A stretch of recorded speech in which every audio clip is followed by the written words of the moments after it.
안녕하세요. 부동산 투자 매물 정보를 드리는 태성입니다. 오늘 소개해드릴 토지 매물은 김포 고촌에 위치한 토지인데요. 현재 김포 고촌은 엄청난 황금을 품은 토지라고 할 수 있습니다. 앞뒤 뜬금없이 이게 무슨 소리냐라고 하시는 분들이 계실 텐데, 이 영상을 끝까지 다 보시면 여러분들도 납득하실 거라 생각됩니다. 신도시 개발이 거론될 때마다 김포 고촌 지역과 간북 지역이 거론되고 있고, 그때마다 땅값이 오른다는 뉴스를 보신 분들이 많으실 텐데요.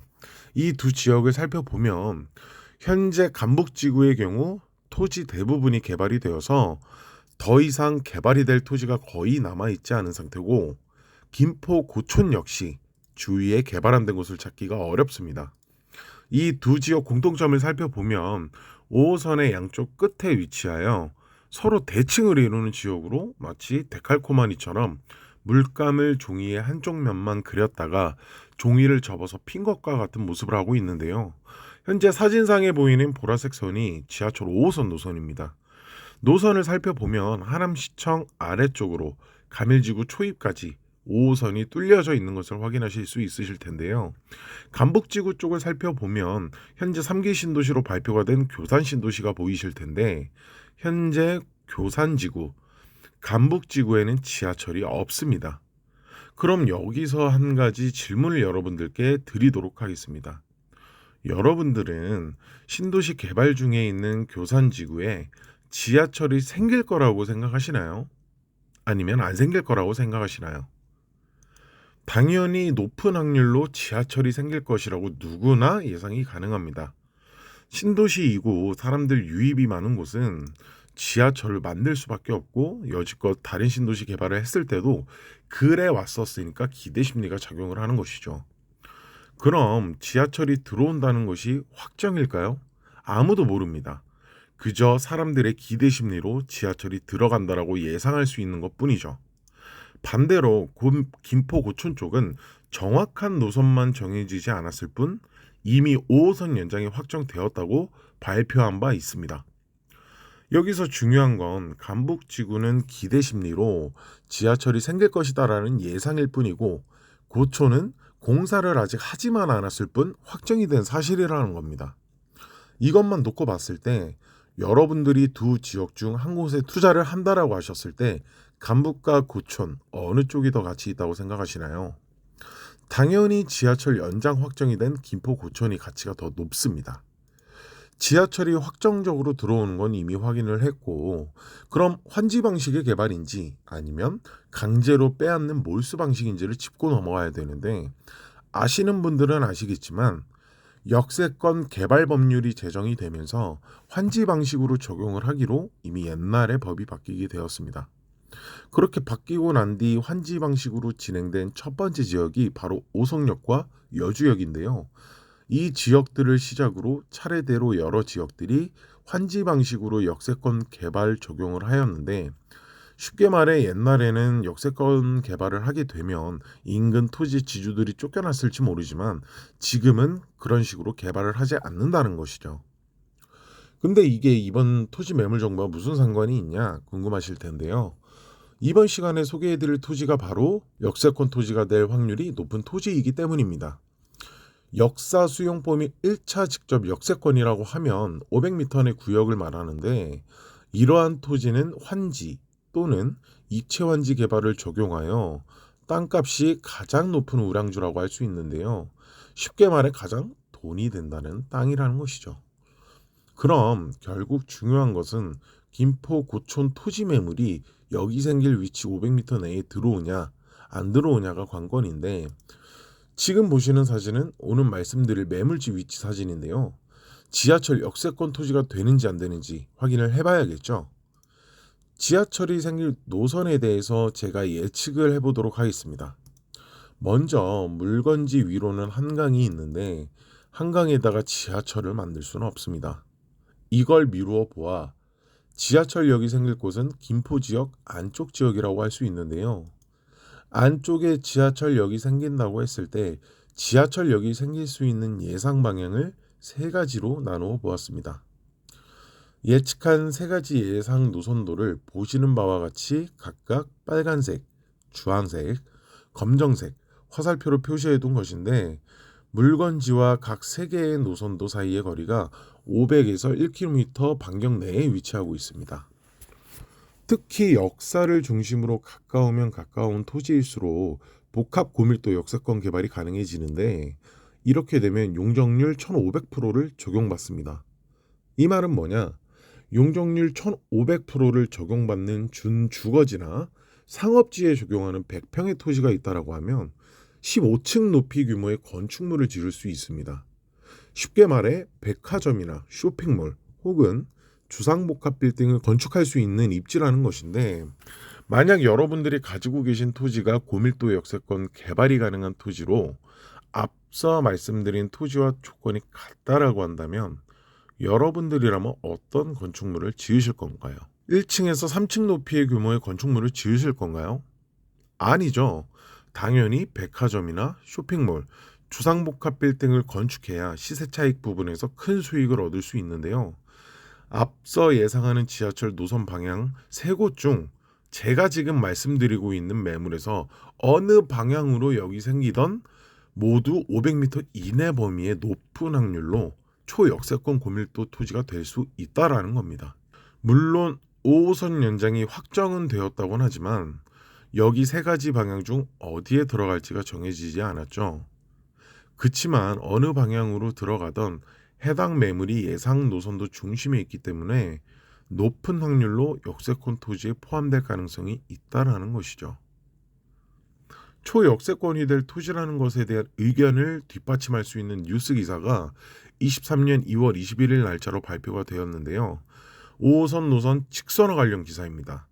내용을 보면 직선화로 의견이 지금 현재 모아지고 있고 큰 이변이 없다면 2월 달 말에 노선 발표를 한다라는 것인데 이미 초역세권 토지가 되었다고 해도 무방하겠죠. 과연 노선화가 발표되었을 때 그때 가서 여러분들이 이러한 토지를 살 수 있을까요? 없습니다. 반대로 여러분들이 그런 토지를 가지고 있다고 하신다면 파실 건가요? 팔면 안 되죠. 가지고 있기만 해도 시세는 계속 올라갈 테니까요.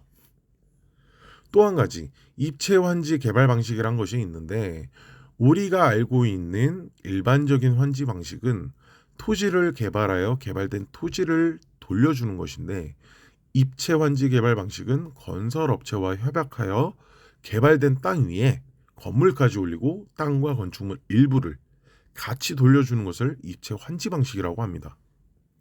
이 입체 환지 방식의 대표적인 예가 바로 구리 인창동인데요.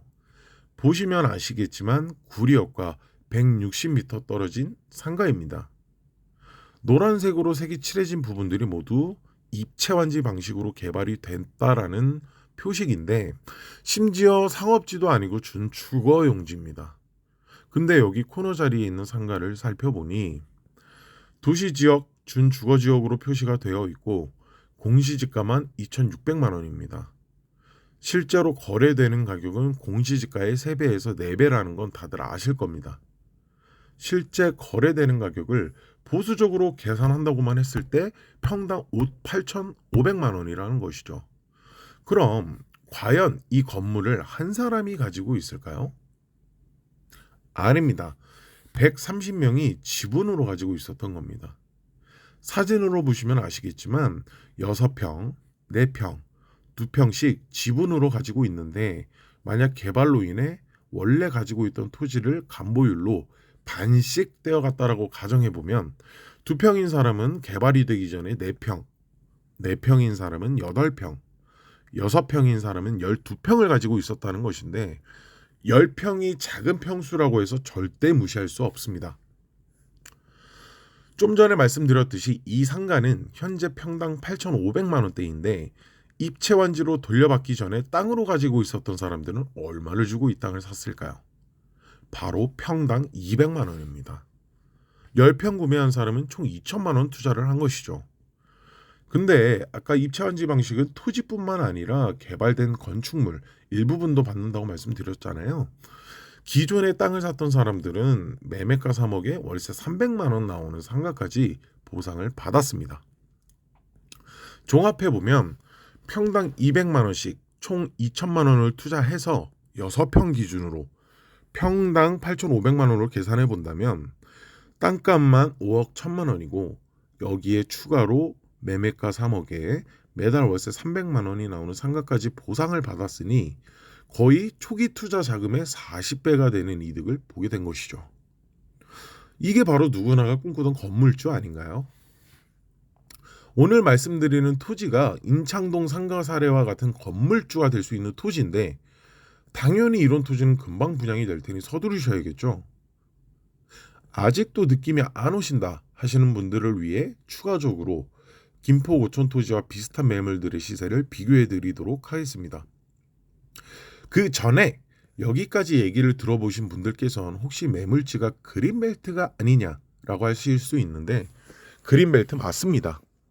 다들 그린벨트에 대해서 안 좋은 인식을 가지고 계신데 최근 뉴스 기사를 보면 경기도가 그린벨트 해제 지역을 늘려나감으로써 경기도의 본격적인 그린벨트 해제를 예고했는데요. 도대체 왜 해제를 예고한 것일까요?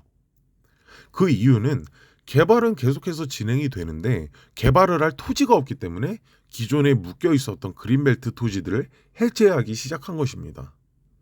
즉 개발이 활발히 일어나는 곳의 그린벨트는 빠른 시일 내에 풀릴 수밖에 없다라는 얘기와 같은 거죠. 그럼 다시 본론으로 돌아와서 고촌과 비슷한 매물들의 시세를 살펴보도록 하겠습니다. 지금 보시는 매물지는 서울 감복동 인근 주변 매물인데요. 현재 사진에 나와 있는 숫자 1번 땅들을 보시면 강변에 위치한 토지 매물인데 그린벨트의 수변 인근 토지로 가치가 떨어짐에도 불구하고 평당 400만 원에 형성이 되어 있습니다. 이런 토지에는 백숙을 파는 음식점이나 가든 카페를 개업할 수는 있겠지만 아파트나 상가는 들어갈 수가 없는 땅임에도 불구하고 현재 평당 400만 원이라는 겁니다. 그럼 수변 쪽 말고 내륙 쪽 매물도 살펴볼까요? 지금 보시는 매물은 김포 고촌 매물과 같은 임야이고 감북지구에 위치한 매물입니다. 보시면 자연녹지 개발 제한 구역으로 심지어 맹지입니다. 도로가 없는 땅임에도 불구하고 평당 420만 원에 형성이 되어 있죠.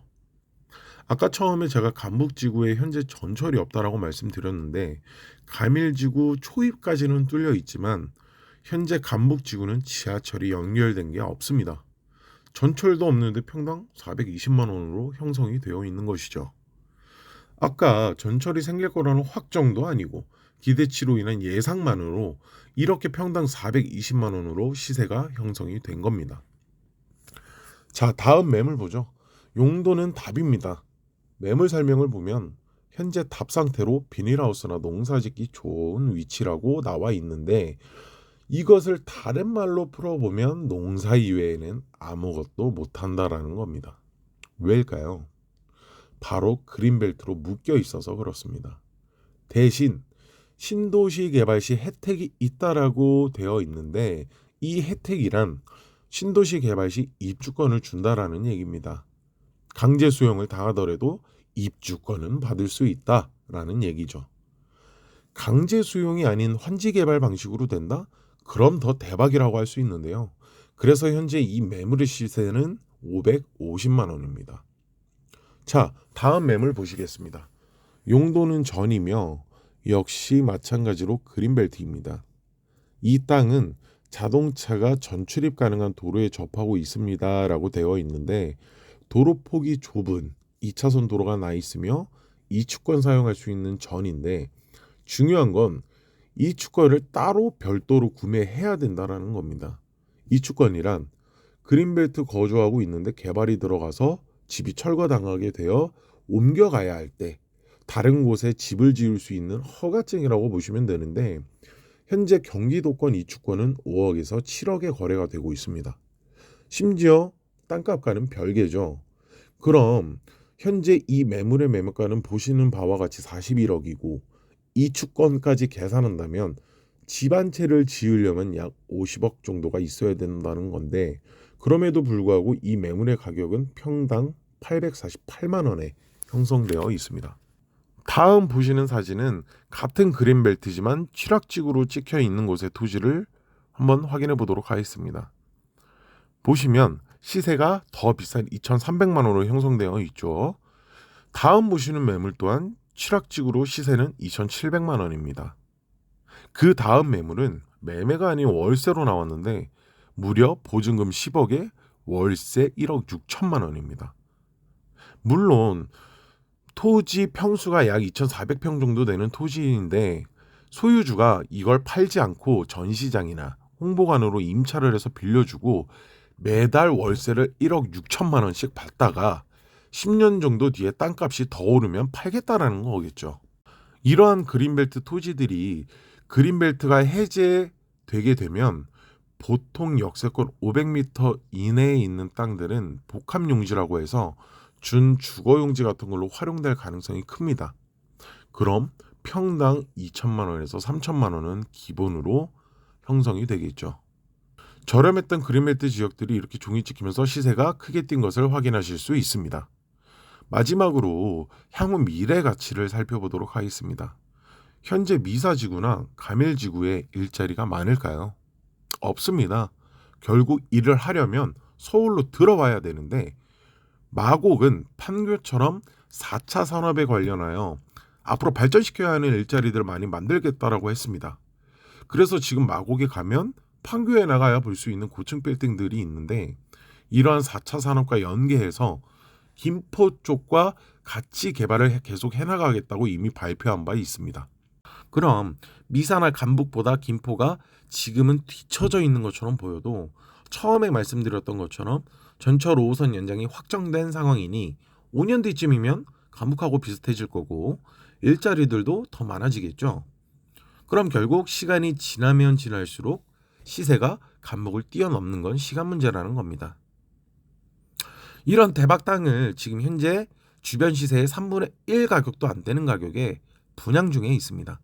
이러한 조건을 가지고 정말 다시는 찾아오지 않을 일생일대의 찬스일 수 있는 그런 토지를 이 정도 가격에 분양받을 수 있는 기회는 다시 잡기 힘들다라고 감히 말씀드릴 수 있습니다. 편하게 전화 주시면 보다 자세하게 안내 드리도록 하겠습니다.